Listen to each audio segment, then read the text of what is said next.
Daeho Kim stood at the center of the Galactic Council chamber and watched 200 alien species struggle with their words.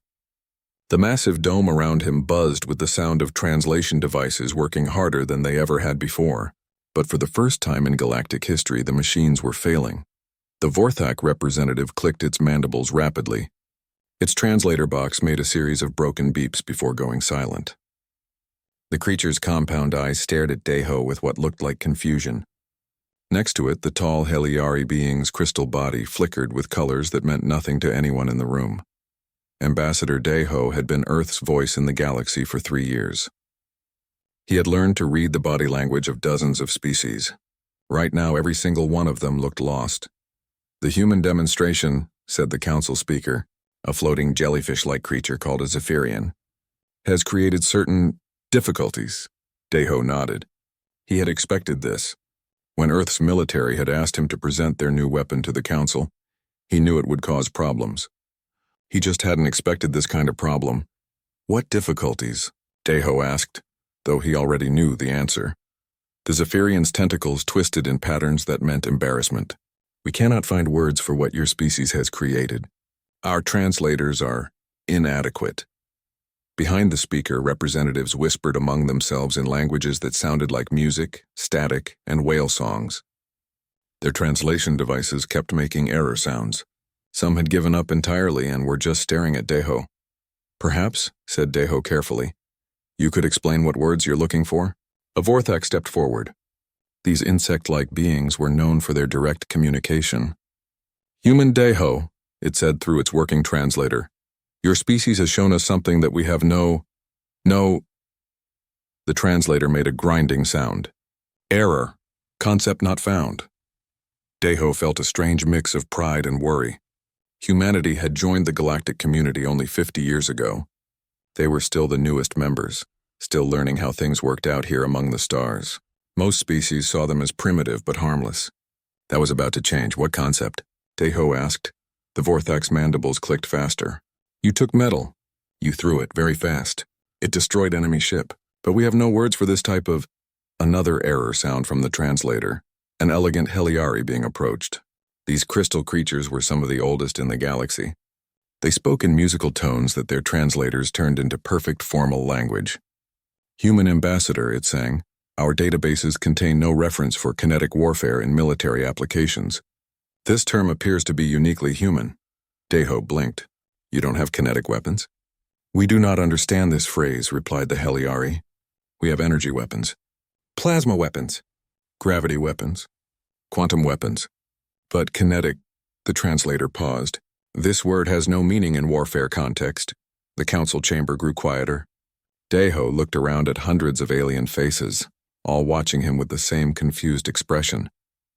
These were species that had been fighting wars for thousands of years. Some had conquered entire star systems. Others had defended against massive invasions. But none of them understood the simple idea of throwing something really hard at an enemy. "Let me explain," Daeho said slowly. "Kinetic weapons use physical force. You accelerate an object to high speed and hit your target with it."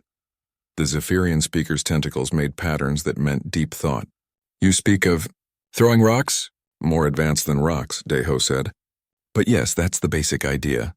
A sound like gasping came from around the chamber. Several species made noises that their translators couldn't convert. The Vorthak representative stepped back as if Daeho had said something shocking. "This is..." The Heliari being's crystal body flashed rapidly. "This is warfare from the Stone Age." Daeho felt his jaw tighten. This was exactly the attitude that had made Earth's leaders decide to build the Railgun in the first place. The galaxy saw humanity as primitive children, playing with simple tools while the adults used sophisticated energy weapons. "Perhaps," said Daeho, "you should ask the hegemony dreadnought about Stone Age warfare." The chamber fell completely silent. The demonstration 3 days ago had destroyed a hegemony ship that was the size of a small city. The ship had been equipped with the most advanced shields and armor in the galaxy. It had energy weapons that could crack planets. But Heejin's railgun had removed it from existence in less than a second. "The projectile," said a new voice. Daeho turned to see a quantum collective representative approaching. These beings were pure energy, visible only as shimmering outlines. Our sensors detected no exotic matter. No energy signature. No quantum manipulation, just metal. Tungsten, Deho confirmed. Dense metal shaped into a rod accelerated to high velocity. How high? Asked the collective being. Significant fraction of light speed, Deho said simply. The energy being flickered rapidly. Impossible. No physical matter can be accelerated to such speeds without energy requirements that would what? Deho interrupted. That would require the power output of a small star. The being finished weakly. Deho smiled. This was the part that had surprised even Earth scientists. Actually, the power requirements are quite reasonable. Much less than your plasma cannons or gravity bombs. More confused sounds filled the chamber. Translation devices made error noises constantly now. Some representatives were talking rapidly to their own species, trying to understand what they had just heard. The Zephyrian speaker floated closer to Deho. Human ambassador, we must ask. How long has your species been developing these kinetic weapons? Since we invented the sling, Deho said. Maybe 2 million years. The silence that followed was the deepest yet. Deho could hear the air circulation systems in the dome. He could hear his own heartbeat. 200 advanced civilizations sat in stunned quiet, trying to process the idea that humanity's most advanced weapon was just a very sophisticated version of throwing rocks. Finally, the Vorthak representative spoke. Your species has been perfecting warfare with thrown objects for 2 million years? More or less, Deho said. The insect-like being's translator made a sound like static. We have no words for this level of... The machine gave up. Deho looked around the chamber one more time. These species had energy shields that could stop plasma beams hot enough to melt steel. They had armor that could survive in the heart of a star. They had weapons that could manipulate gravity itself, but none of them had thought to just throw something really, really hard. Perhaps, Deho said quietly, it's time you learned some new words. 6 months earlier, Heejin Park stood in the underground laboratory beneath Seoul and watched her life's work take shape. The railgun stretched along the entire length of the facility, a kilometer of perfectly aligned magnetic coils and tungsten rails. It looked like a weapon from science fiction, which was exactly what it was. Final systems check, she called to her team. 20 engineers moved around the massive device, checking readings and making tiny adjustments. Most of them were young, fresh from university, full of ideas about how to make things go faster and hit harder. Hye-jin was not young anymore. At 45, she had spent half her life working on magnetic acceleration technology. She had started with cargo launchers, devices that could throw supplies into orbit without using rockets. Simple, efficient, cheap. The kind of technology that made Earth useful to the galactic community. But this was different. This was not about throwing cargo. This was about throwing death. Dr. Park called Minho, one of her junior engineers. The power coupling is showing green across all systems. Good, Hyejin replied. She walked along the length of the railgun, running her hand along the smooth metal. The device was beautiful in its simplicity. No exotic matter, no quantum manipulation, no energy fields that required physics equations longer than her arm. Just magnets, electricity, and Newton's laws of motion. The idea had come to her 3 years ago, when Earth's military had asked her to study alien weapon technology. The galactic species all use the same basic principles. Convert energy into destructive force at the point of impact. Plasma beams, gravity bombs, quantum disruptors, all very sophisticated, all very inefficient. Why convert energy at the target? She had asked her team. Why not convert it at the source and just deliver kinetic force? Her colleagues had looked at her like she was suggesting they fight with clubs. Kinetic weapons were ancient technology.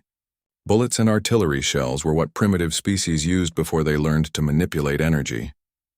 The galaxy had moved beyond such crude methods thousands of years ago, but Hyejin was an engineer, not a philosopher. She cared about what worked, not what was fashionable. And the numbers were very clear. Kinetic weapons were devastatingly effective. Dr. Park, another voice called. She turned to see Captain Taemin Lee walking across the laboratory floor. The naval officer looked uncomfortable in the underground facility, but his eyes were bright with curiosity. Captain Lee, Hyejin said, how do you like our little project? Taemin stopped next to the railgun and stared up at its massive bulk. It's bigger than I expected. Size is relative, Hyejin said.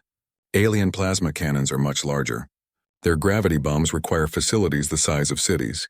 This is actually quite compact for the amount of energy it can deliver. The captain nodded slowly. He was a practical man, someone who understood that the best weapon was the one that accomplished the mission with minimum fuss. How fast does the projectile travel? In our tests, we've reached 12% of light speed, Yejin said. We think we can push it to 15% with the final design. Taemin whistled softly. He had served on ships with plasma cannons that could burn through asteroid rock. He had seen gravity bombs that could collapse enemy shields like soap bubbles. But he had never heard of anything that could move physical matter at 15% of light speed. What kind of damage are we talking about?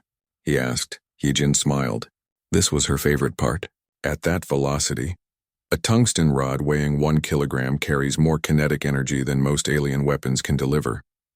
The impact releases the equivalent of several nuclear weapons, but with no radiation, no fallout, and no exotic energy signature that can be detected or deflected. Just kinetic force, Taemin said. Just kinetic force, Yejin confirmed. The oldest, simplest form of warfare in the universe. They stood in comfortable silence for a moment, watching the engineering team run their final checks. The railgun hummed with barely contained power. Magnetic field generators created forces strong enough to tear metal apart. Capacitor banks stored enough electricity to power a small city. All of it focused on one simple goal: make something go very fast in a straight line. The aliens don't understand this, do they? Taemin asked. Hyejin shook her head. I've been studying their weapon databases for 3 years. They have incredibly sophisticated energy weapons. Some of them can manipulate gravity itself. Others can create localized quantum effects that can erase matter from existence. But none of them seem to have ever considered just throwing something. Why not? Culture, Hyejin said. They've been spacefaring for thousands of years. Energy weapons are elegant, sophisticated, a sign of advanced civilization. Kinetic weapons are what you use when you don't know any better. Taemin laughed. Except we do know better. We know exactly how much energy is stored in a piece of metal moving at 15% of light speed. Exactly, Hyejin said. They think we're primitive. They think kinetic weapons are crude and unsophisticated, but they've forgotten something important. What's that? Physics doesn't care about sophistication, Hyejin said. Energy is energy. Force is force. It doesn't matter if it comes from exotic quantum manipulation or from a chunk of tungsten moving really fast. What matters is how much of it you can deliver to your target. The final systems check was complete. Her team gathered around the control station, waiting for her signal. This would be the last test before they installed the railgun on Captain Taemin's ship. Everything had to be perfect. Are we ready? She asked. Minho checked his readings one last time. All systems green. Target drone is in position. Firing solution calculated and locked. Hyejin took a deep breath. In a few minutes, they would fire the most powerful kinetic weapon ever built by human hands. The tungsten projectile would travel down the railgun's length in a fraction of a second, exit the facility through a specially designed tunnel, and strike a target drone floating in orbit above Earth. This is it, she said to Taemin. The moment we change from a species that throws rocks to a species that throws rocks really, really well. Taemin grinned. I can live with that. Yejin placed her hand on the firing control. The railgun hummed with power, ready to hurl humanity into a new age of warfare. Around the galaxy, alien species continued their sophisticated energy battles, never suspecting that the newest members of the galactic community were about to remind everyone why kinetic energy was called the most fundamental force in the universe. Firing in 3, she said. 2, 1, she pressed the button. The railgun roared, and somewhere in orbit, a tungsten rod traveling at 12% of light speed deleted a target drone from existence so completely that it took the sensors several seconds to confirm the target was gone. Hyejin smiled. Physics, she thought, was a beautiful thing. Captain Taemin Lee stood on the bridge of the UES Determination and stared at the enemy ship through the view screen. The hegemony dreadnought hung in space like a metal moon, its hull bristling with weapon systems that could glass planets. Even dead and abandoned, it looked dangerous. Target confirmed, reported his weapons officer, a young woman named Bo-Ra. Hegemony dreadnought-class vessel. Length 8 kilometers. Mass approximately 12 million tons. Hull composition: titanium alloy with quantum-hardened armor plating. Taemin nodded. The target had been chosen carefully. Hegemony ships were known throughout the galaxy for their incredible defensive capabilities. Their armor could withstand direct hits from plasma cannons. Their shields could deflect gravity bombs. If Heejin's railgun could destroy this ship, it could destroy anything. Distance to target? Taman asked. 50,000 kilometers, Bora replied. Well within optimal firing range. Around them, the bridge crew worked quietly at their stations. This was not a combat situation. The dreadnought had been abandoned for 30 years, left floating in the neutral zone as a monument to a forgotten battle. But everyone understood the importance of what they were about to do. Communications, Taman said. Are our observers ready? Yes, Captain, came the reply from the communication station. We have 17 different species monitoring the test. The Galactic Council's observation ship is standing by at safe distance. All recording systems are active. Taman took a deep breath. In a few minutes, humanity would demonstrate its new weapon to the galaxy. The political implications were staggering. Earth was still considered a minor power, useful for their engineering skills but not a serious military threat. That was about to change. Engineering, he called. Status of the railgun? All systems nominal, Captain, came the voice of Chief Engineer Jinwoo. Dr. Park's device is ready to fire. Power systems are operating at peak efficiency. Magnetic field generators are stable. Taemin walked to the weapon station and looked at the targeting display. The hegemony dreadnought filled the screen, its massive bulk rotating slowly in the void. Targeting computers had calculated the optimal impact point, a section of the ship's hull where sensors indicated the thickest armor plating. Dr. Park, Taemin said into his communicator. Are you ready down there? Heejin's voice came through clearly from the engineering section. The railgun is charged and ready, Captain. Projectile is loaded and secured. All safety systems are green. What's our projectile today? Taemin asked, though he already knew the answer. Tungsten rod, 2 meters long, 15 centimeters in diameter. Mass of approximately 50 kilograms, Heejin replied. Density optimization for maximum kinetic transfer. No explosive payload, no exotic materials. Just very dense metal. Taemin smiled grimly. 50 kilograms didn't sound like much compared to the massive alien weapons he had seen in action. Hegemony ships carried plasma torpedoes that weighed several tons each. But those torpedoes were mostly fuel and guidance systems. Heejin's projectile was pure tungsten, and it would be traveling at 15% of light speed. All stations report ready, Bora announced. Very well, Taemin said. He activated the ship-wide communication system. This is the captain. In 60 seconds, we will fire humanity's first military railgun in combat conditions. This test will demonstrate to the galaxy that Earth is ready to defend itself and its allies.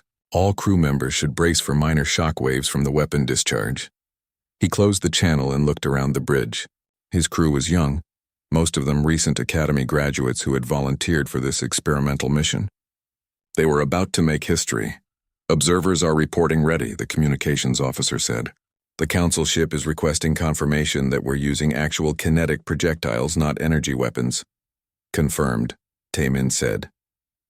Tell them we're throwing a metal rod at the target. Nothing more, nothing less.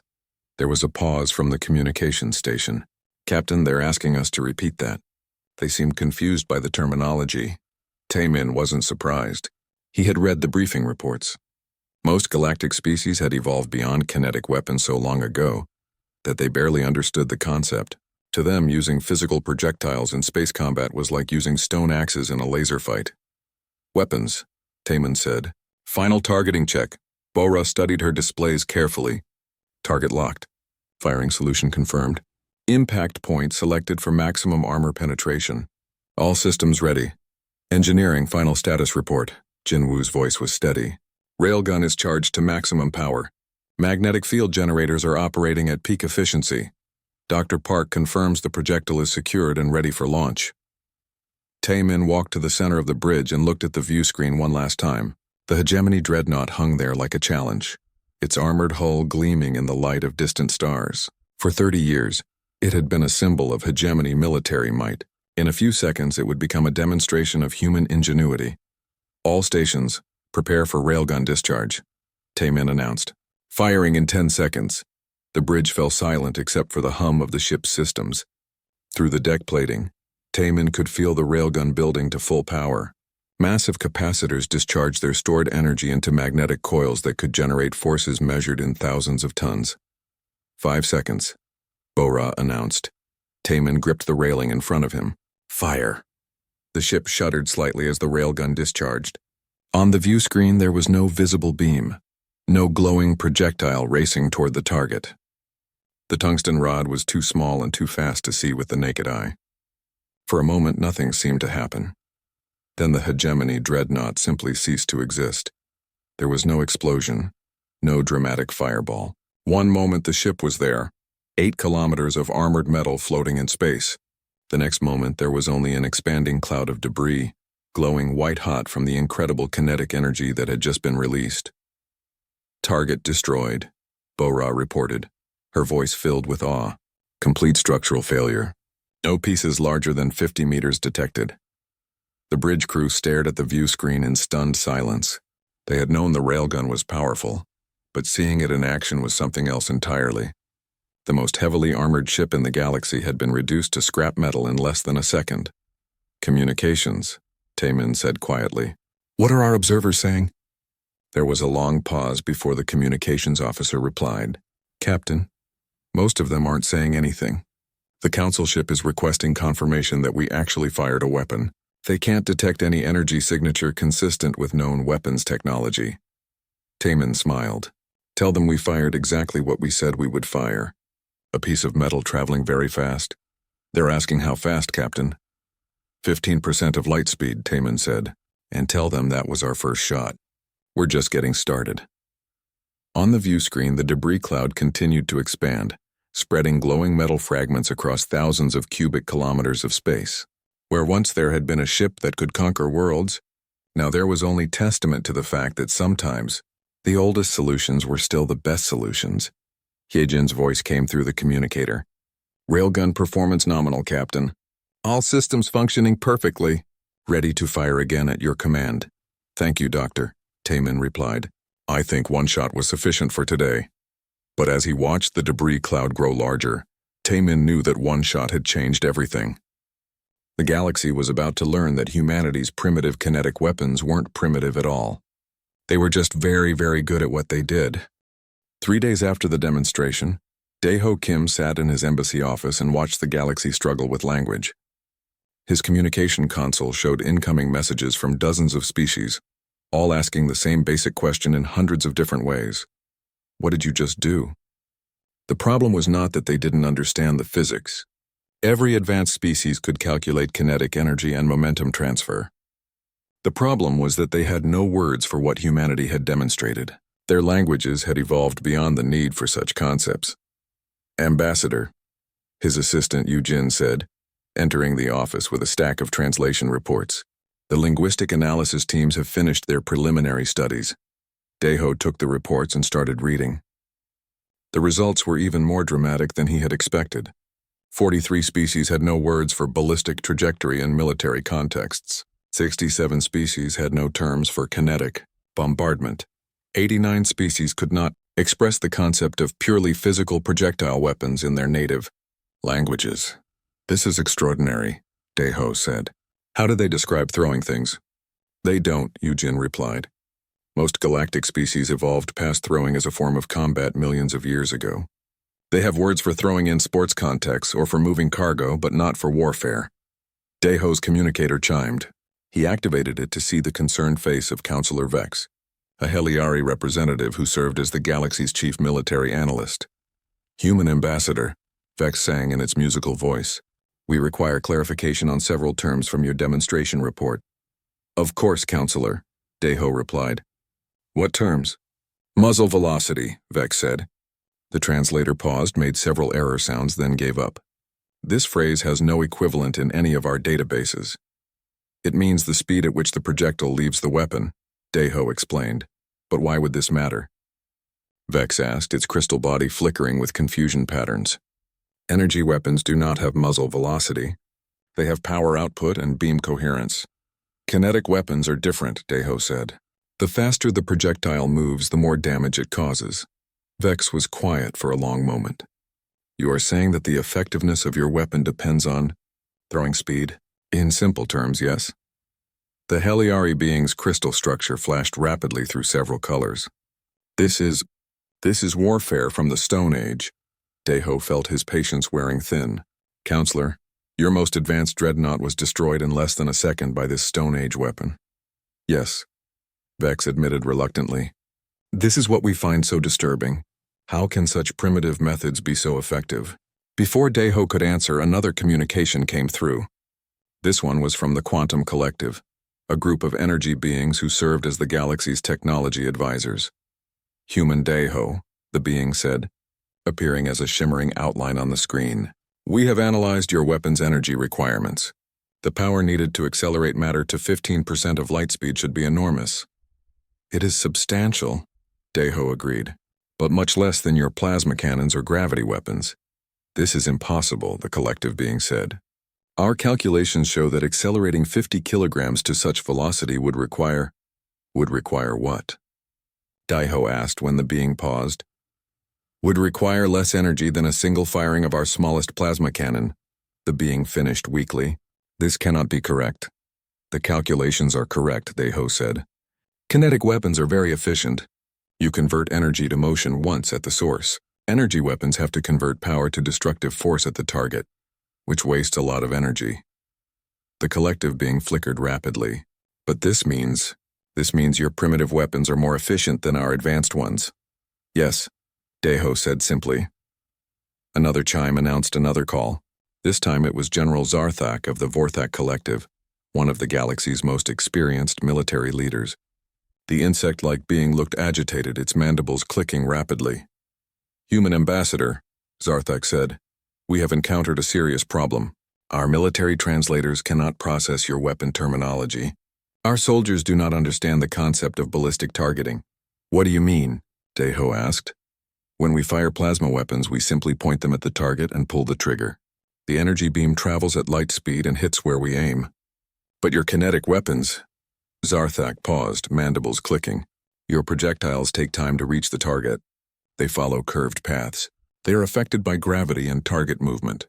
Yes, Deho said. It's called ballistics. You have to calculate where the target will be when the projectile arrives, not where it is when you fire. Zarthak's translator made error sounds for several seconds. We have no words for this type of calculation. Our gunners do not understand how to aim weapons that miss if the target moves. Deho realized the scope of the problem was even larger than he had thought. It wasn't just that alien species lacked words for kinetic weapons. They lacked the entire conceptual framework for ballistic warfare. They had been using energy weapons for so long that they had forgotten how to fight with anything that wasn't instantaneous and perfectly accurate. Ambassador, Eugen said, holding up another report. The Galactic Military Academy is requesting emergency assistance. They want to add kinetic warfare to their curriculum, but they don't have instructors who understand the concepts. The communication console chimed again. This time it was a group call from the entire Galactic Council. Deho accepted the connection and found himself looking at dozens of alien faces, all wearing expressions of confusion and concern. Human Deho, said the Zephyrian speaker. We have been consulting our linguists and historians. It appears that most galactic languages have not needed military ballistics terminology for over 10,000 years. Most of our species evolved past kinetic weapons when we achieved spaceflight. Added, Counselor Vex, we considered them obsolete, but your demonstration proves they are not obsolete, said General Zarthak. They are devastatingly effective. This creates a problem. What kind of problem? Deho asked. The Zephyrian speaker's tentacles twisted in patterns that meant deep concern. If kinetic weapons are superior to energy weapons, then our military doctrine for the past 1,000 years has been wrong. Not wrong, Deho said carefully. Just incomplete. Energy weapons have their place, but so do kinetic weapons. But we don't know how to use kinetic weapons, protested a hegemony representative. We don't have the language for them. We don't have the training. We don't have the cultural understanding. Then learn, Deho said. Humanity would be happy to share our knowledge. You would teach us to throw rocks? Asked Counselor Vex, its crystal body flickering with what might have been amusement. We would teach you to throw rocks really, really well, Deho corrected. There's a difference. The council chamber fell quiet as representatives considered this. Finally, the Zephyrian speaker spoke again. Human Ambassador, we formally request that Earth provide linguistic and technical assistance to help the galaxy adapt to kinetic warfare concepts. Deho smiled. This was exactly what Earth's leaders had hoped would happen. We accept your request. But first you'll need to learn some new words. What words? Asked General Zarthak. Ballistics, Deho said. Trajectory. Muzzle velocity. Kinetic energy transfer. Target leading. Projectile drop. Wind compensation. The alien representatives looked at each other with expressions of bewilderment. Most of their translators were making error sounds just trying to process the list. These are all concepts you need to understand, Deho continued, if you want to use kinetic weapons effectively. How long will it take to learn? Asked the collective being. Deho thought about it. Humanity had been perfecting ballistic warfare for millions of years, but with modern technology and proper instruction, for basic competency, perhaps 6 months, he said. For true expertise, several years. To learn to throw rocks, Counselor Vex said flatly. To learn to throw rocks really, really well, Deho corrected again. Trust me, there's a big difference. 8 months later, Captain Taemin Lee stood on the bridge of the UES Determination and listened to his new gunnery officer practice human ballistics terminology. The officer was a Vorthak named Kliktar, one of the first aliens to complete Earth's kinetic warfare training program. Target bearing 27 Mark IV, Kliktar said, its mandibles clicking as it worked through the unfamiliar sounds. Range 30,000 kilometers. Target velocity 800 meters per second, course 120. Calculating ballistic solution. Taemin nodded approvingly. 6 months ago, those words would have meant nothing to a Vorthak soldier. Their species had used energy weapons for over a millennium. But now Kliktar could calculate projectile trajectories as well as any human gunner. Solution calculated, Kliktar announced. Firing angle adjusted for target movement and gravitational influence. Muzzle velocity required 15% light speed. Tungsten rod loaded and ready. Excellent work, Taemin said. Fire when ready. The railgun discharged with its familiar shudder. 2 seconds later, a practice target drone 30,000 kilometers away simply ceased to exist. Deleted from space by 50 kilograms of tungsten traveling at incredible velocity. Direct hit, Kliktar reported, its voice filled with satisfaction. Target completely destroyed. No debris larger than 1 meter detected. On the other side of the bridge, the communications officer received an incoming message. Captain, she said, we're getting a transmission from the Galactic Defense Fleet. Admiral Hae-Jin Park sends her compliments on our gunnery demonstration. Taemin smiled. Hae-Jin had been promoted to Admiral 6 months ago, when the Galactic Council officially adopted kinetic weapons as part of their standard arsenal. She now commanded a mixed fleet of human and alien ships, all equipped with railgun technology. Tell the Admiral we're ready for the joint exercise, Taemin replied.